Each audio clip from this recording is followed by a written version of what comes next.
Hey kids, it's Mr. Fly here, hope you're well. Out and about on a pretty foggy old day on the massive Goldwing again. And I've had this bike now for well over a year. I bought it back in, I think it was September 2020. I'm now filming this video at the back end of January 2022, so I've had it, what, 15, 16 months, something like that. So, got to know the bike pretty well. I haven't ridden it quite as much as I would have liked because of our friend COVID. Thank you to that. I had all sorts of great plans when I originally bought this bike, and they haven't happened, of course, but there we go. Nonetheless, I have ridden the bike quite a bit and have got to know it well. So I thought it was high time I sort of gave you a sort of annual update, if you like, of how I've been getting on with the bike. So this video is not going to be a fan fest. It's going to be my sort of lessons I've learned over just over a year's ownership with the mighty Goldwing, the things that I like and things that I don't like about the bike. So stick around and stay tuned if you're interested in the Goldwing, particularly if you're interested in maybe buying one, because this is going to be a sort of a warts and all review after a year or so of ownership.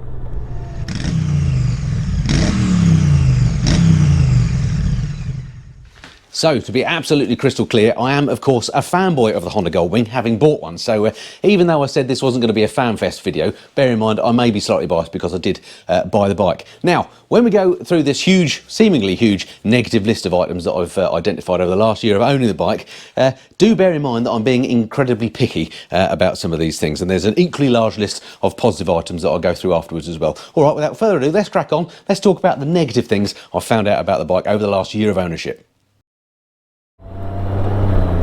One thing that I definitely don't like about the Goldwing is that some of its electronics are a little bit too good for its own good. For example, the one that gets on my nerves most is the tyre pressure monitoring system. I've mentioned this before, but as you can see at the moment I've got an amber warning of a tyre pressure issue, and that's probably actually just the bike being a little bit sensitive, because on a cold day, I'm out today, it's what, 6 degrees, often that warning, there, it's gone off now. Look, now the tyre's warmed up slightly, the tyre pressure gauge has gone off.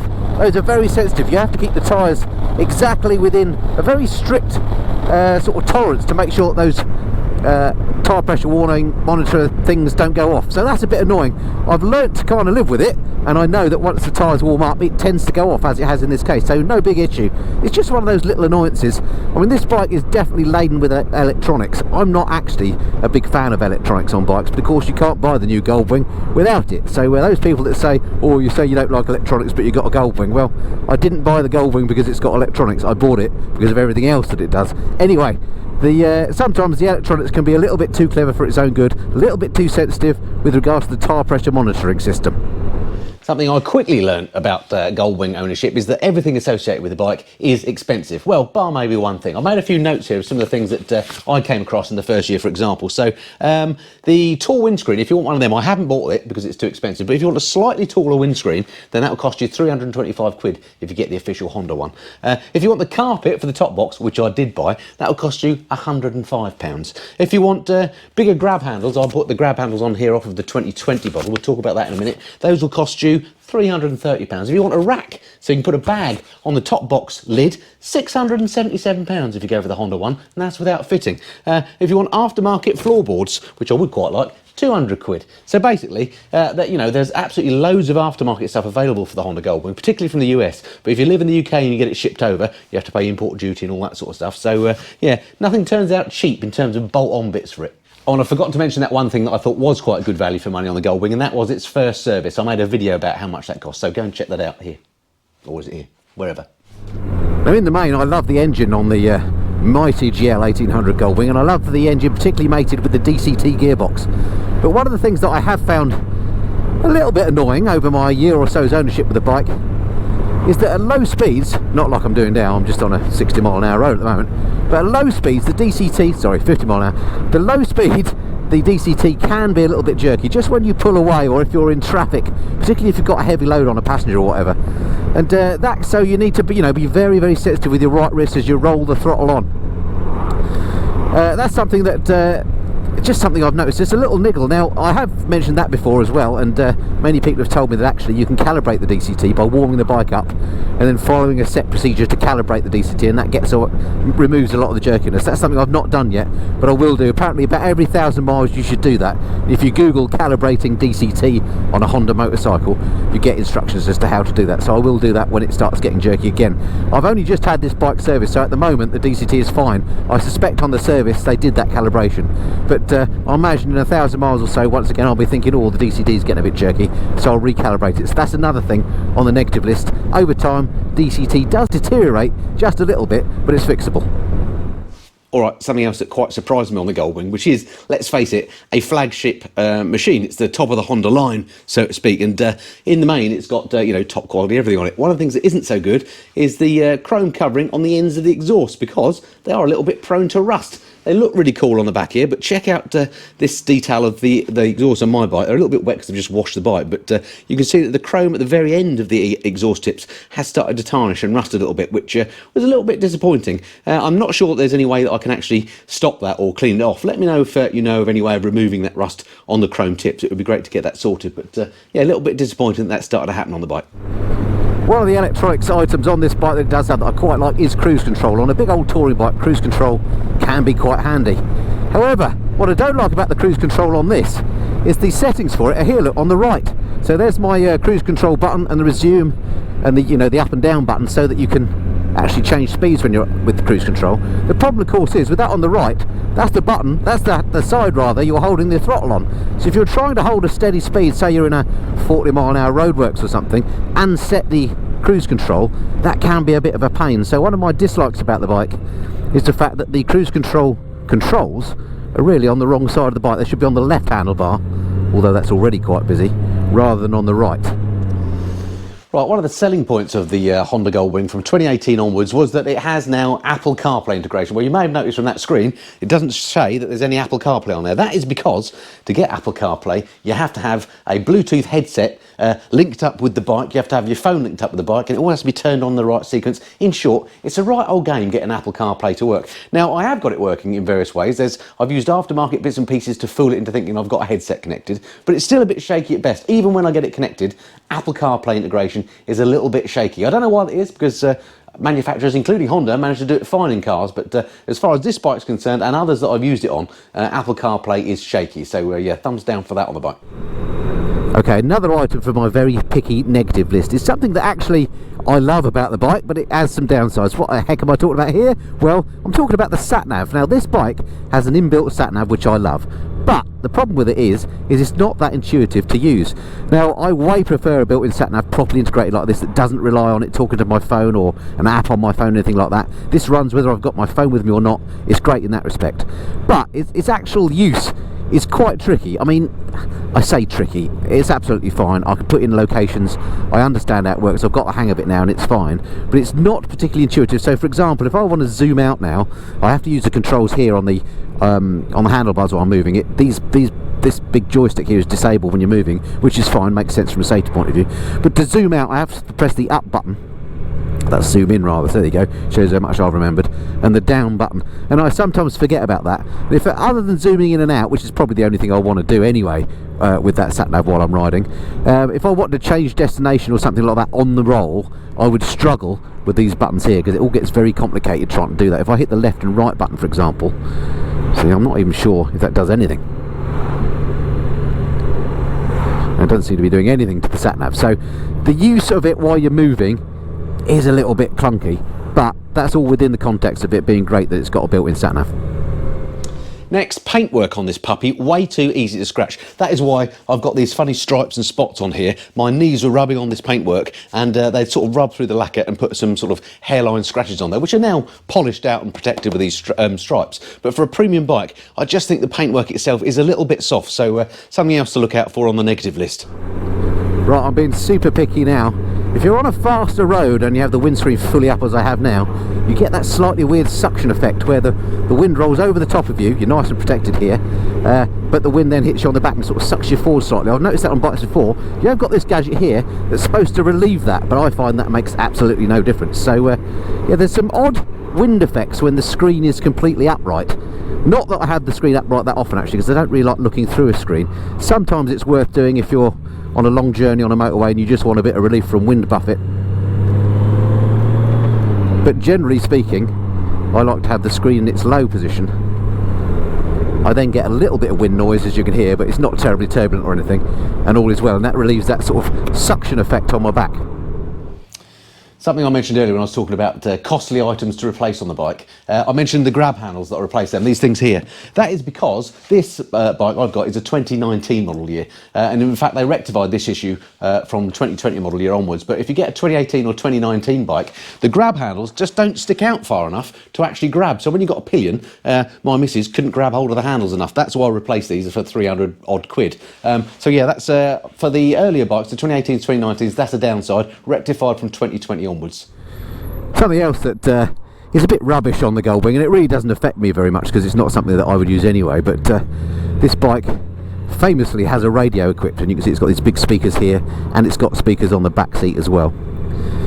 So theoretically, thank you sir, you could ride along listening to the radio.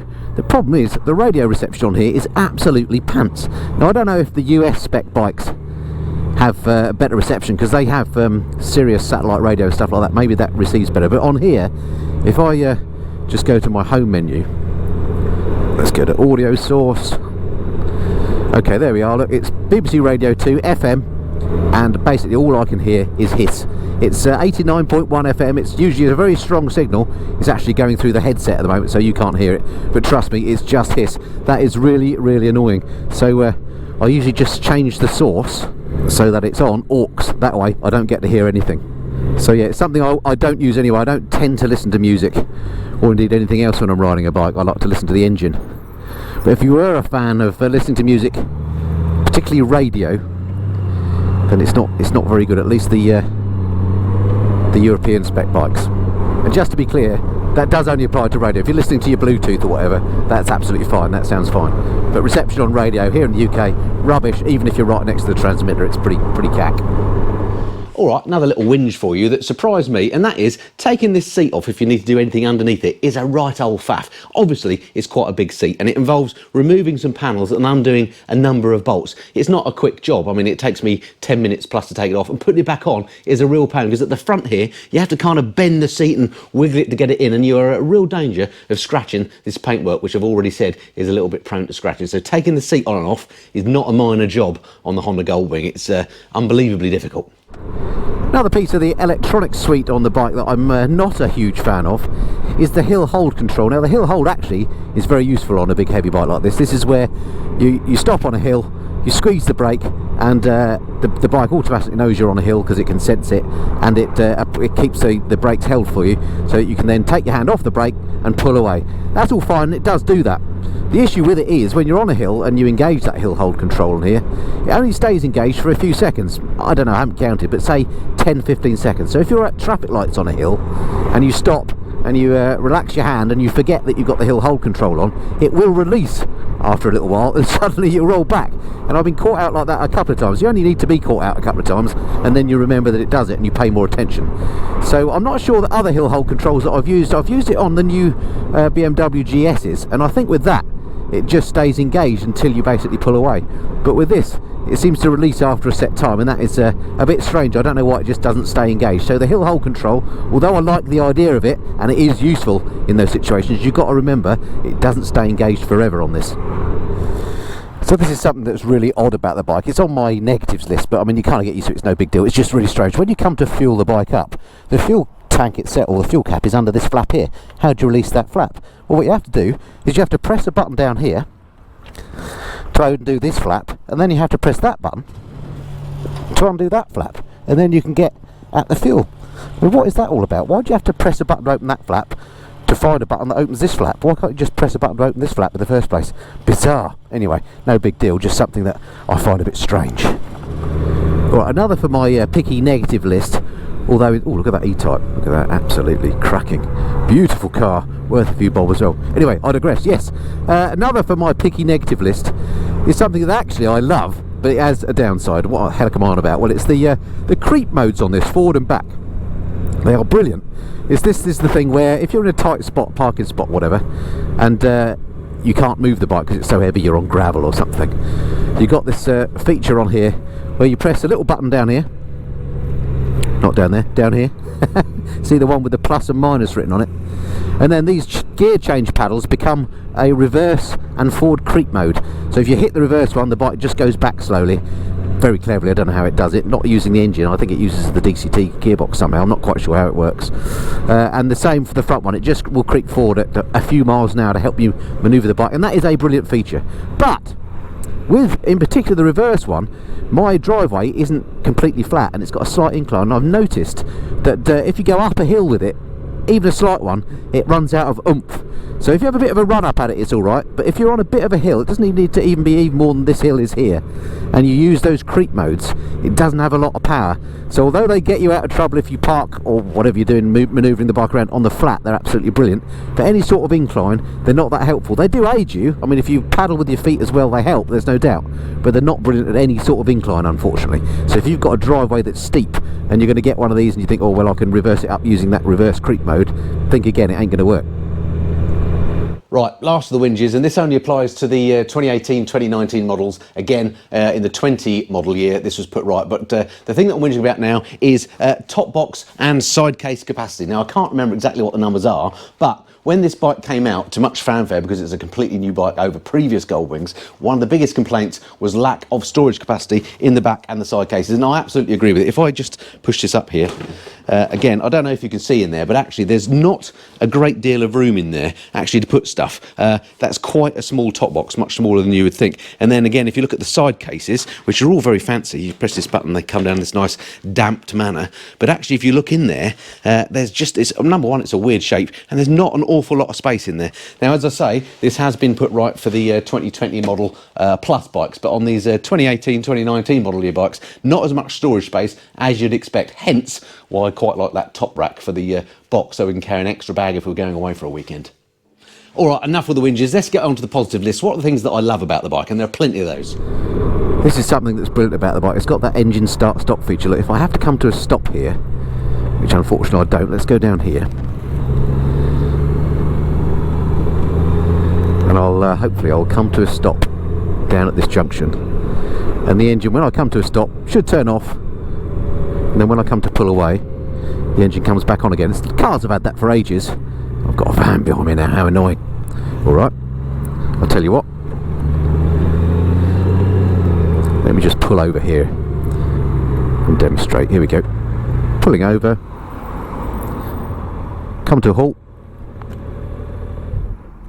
Engine stops. I absolutely love that. The bike is still alive and ready to go. I suppose it's done as a you know, a fuel saving measure. I'm not sure it really saves a lot of fuel, but I just like it. It's nice and quiet when you're on a tour and you come to a halt. It's nice and relaxing and restful. You can see it's got this little A flashing here to show you're in that stop start mode. If I then want to pull away again, I just turn the throttle, engine starts, and away I go.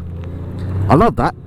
Engine start stop. I've seen that on some scooters, but this is the only high-end bike I've seen it on. I like it. It just amuses me, and I find it just adds to the relaxing nature of the ride. Check out the idling stop. Here we are at a traffic light. Oh, peace and quiet. Oh, it's so civilised. I love that.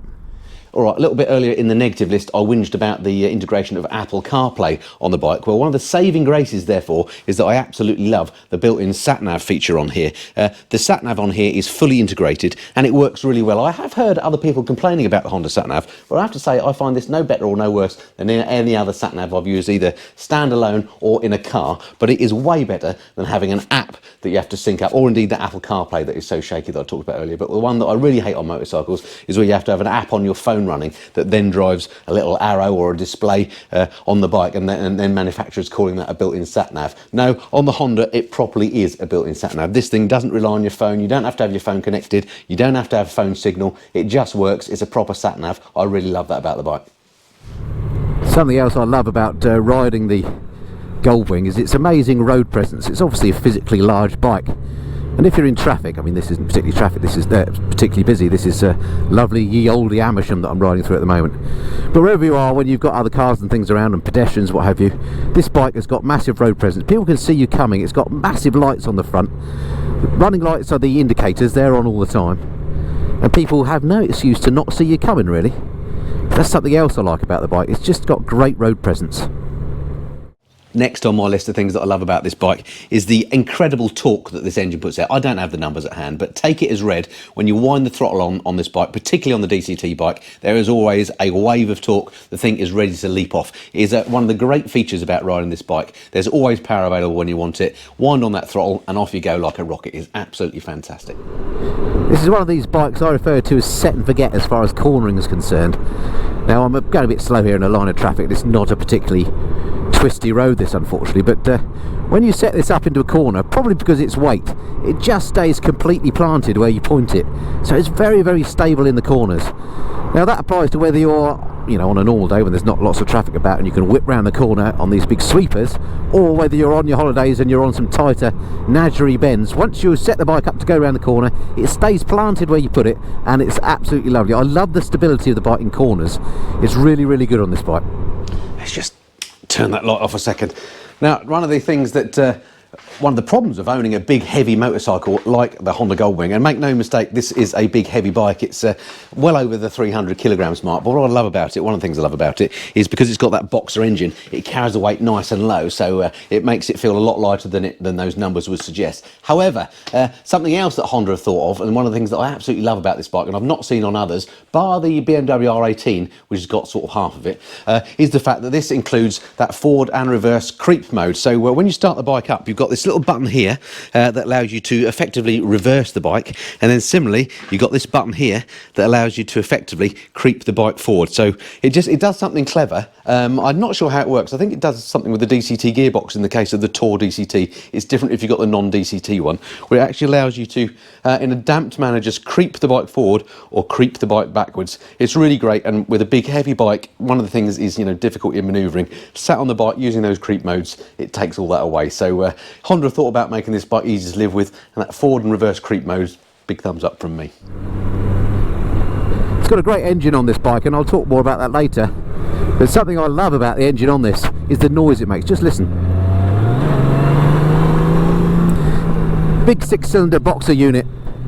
To me it sounds like a cross between a Porsche, which of course also has a boxer unit, a horizontally opposed flat cylinder design, and a big old American truck.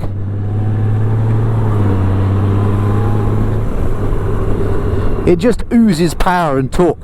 When you go nice and slowly and then you pull away, you just know the thing's going to fly, and it sounds epic. When you slow down and the DCT box goes through its change down procedure, but let's do that now, there's nothing behind me, have a listen to this.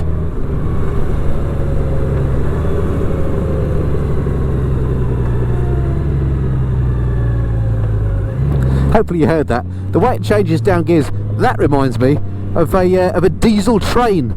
What is it? Maybe it's an electric, I don't know, but the trains that we have at Great Bissington, when you come into the station and it slows down, it sounds like that, the way it changes down through the gearbox. Maybe they have DCT gearboxes, I don't know.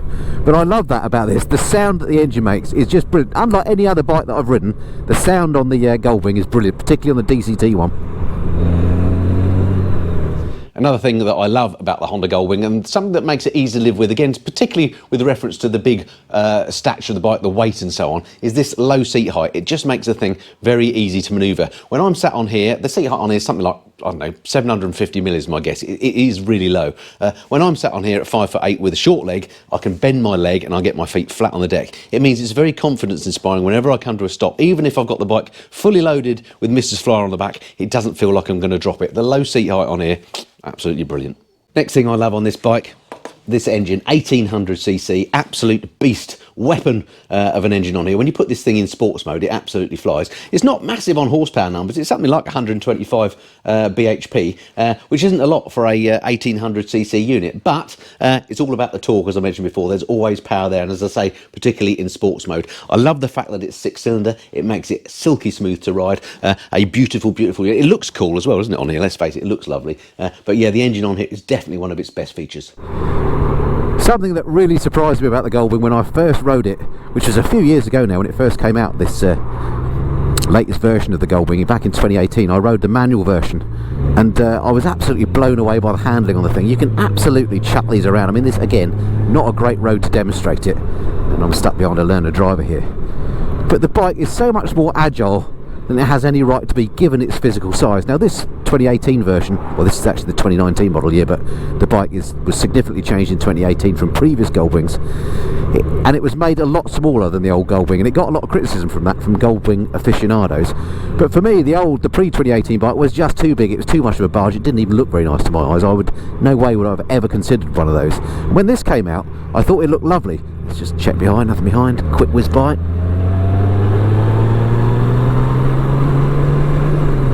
And then, obviously, when you do come to ride one, even though it's smaller than the old Goldwing, it has been slimmed down quite a bit, but it's still a big bike. So it can be a little bit intimidating if you've not ridden one before. But as soon as you jump on and you get going, you realise that it absolutely corners beautifully. And these sorts of roads here, these sweeping corners, it just hugs the road. I mean, it's slippery out here today. Slippy, slimy day, not a day where you really want to go hammering around. But this bike really does have some amazing agility for its size. Even with a passenger on board, you can chuck this bike about. Maybe not today though, when there's slippery mud on the road. Now, one of the things that definitely sold this bike to us is the amazing comfort that the Goldwing offers. Not just when you're sat on here as the rider. This seat on here is super comfortable. The riding position is amazing. But the other thing that particularly sold this bike to us is for the pillion as well. When you're sat on here on this back seat, you've got oodles of comfort. Not only is it really comfortable with this armrest as well, but we've got the heated seat as well. It really is an amazing place to be, and that is what sold it for Mrs. Flyer. As soon as she went on the back of this, she said, we're going to have to get one of these, and then the bike was mine. One of the things I sometimes struggle with on motorcycles that I ride is the riding modes. Sometimes there can be so many you don't know which one to select. Sometimes you try them and they don't appear to make any difference whatsoever, but that is not the case on this bike. It's got 3 or 4 riding modes. It's basically got a rain, well, let's count them. It's got a rain mode, tour mode, which is basically what I leave it in most of the time, a sport mode, and an eco mode, which is supposed to be sort of a high fuel economy version, but I never really ride that. So 4 modes basically. I basically leave it in tour all the time. But if you do want to have a cheeky overtake and suddenly give it an extra squirt of power, the sport mode on this absolutely transforms the bike. Now, number one, I love the way you just change mode. It's got a mode button here. I just press it once, look. I'm into sport. There we go. I'm now in sport mode. You've already heard perhaps the engine pitch increase. So I don't have to obviously pull a clutch in because this is a DCT bike. It instantly goes into sport mode. And now I'm in sport mode. This throttle now is really responsive.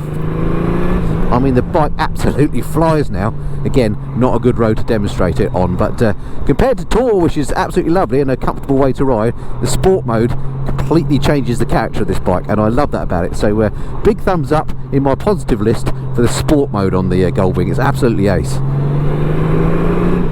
Another thing that makes the Honda Goldwing so flipping good is the horn on this bike. It's absolutely incredible. It's like a freight train. Take a listen to this. Whoa. Show me another motorcycle that has a horn as good as that one.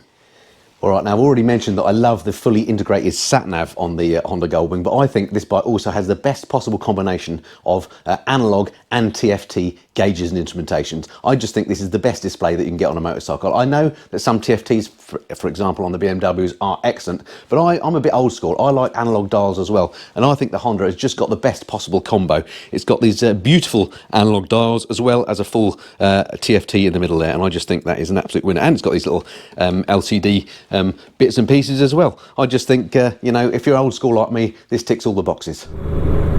Next up, something that I absolutely love about this bike, and perhaps is one of the main reasons I ended up buying it, and that is its ride quality and its comfort. I mean, all wrapped up in the same thing, and also, you know, its weather protection, the seating position, all that is just the most comfortable bike to ride, bar none, by some considerable margin. Now, I love my BMW GS, which is also a comfortable bike to run, but this is even more comfortable than that. It's got a massive padded seat. It's got so much wind protection from this massive fairing, more if you want to put the windscreen up as well, although I don't really like looking through that, so I tend to have it on its lowest position. It's got heated grips, which are really effective, heated seats for both me and my passenger. There is no more comfortable bike to ride. The suspension on it as well is absolutely beautiful. It reminds me of driving my Range Rover that's got air suspension. It feels like this has got air suspension on it. It's just the most comfortable two-wheel machine I've ever come across, and I absolutely love the bike for that. I challenge you to find a more comfortable machine to ride. It is brilliant. I cannot say too much about the comfort on the new Goldwing. It's great. All right, so there we go. It's over the top, it's big, it's expensive, it's heavy, but despite all that, it's still one of the best, if not the best motorcycle you can buy. I absolutely love the Honda Goldwing as much today as the day I bought it, and in fact, as much as the first day I ever rode one. All those people that say that's not a motorcycle, it's a car and all those other things, these are the people that have never tried them. I dare you to have a ride on a modern Honda Goldwing and not love the motorcycle. For what it's built and designed to do, which is long distance touring 2-up, there is no better bike, I promise you. It is an amazing bit of kit. All right, I hope you've enjoyed that video. Do stick around till after the credits if you're interested, by the way, in this jacket, which got a lot of comments last time I was in the garage. I'll do a little fashion segment on this as well. But that's it for this time. Hope you enjoyed that. If you've not done so already, do hit the subscribe button. It'd be great to have you along for the next video. I don't just do videos here in the garage and on the bike, on the Mr. Flyer, but I do all sorts of stuff to do with trips and tours at home and abroad when you're allowed to. I do monthly bike news. Basically, I try and cover all aspects of motorcycling that I can on the channel. It'd be great to have you along. So as I say, do hit that subscribe button. All right, look forward to speaking to you next time. Until then, this has been the Mr. Flyer. Cheerio.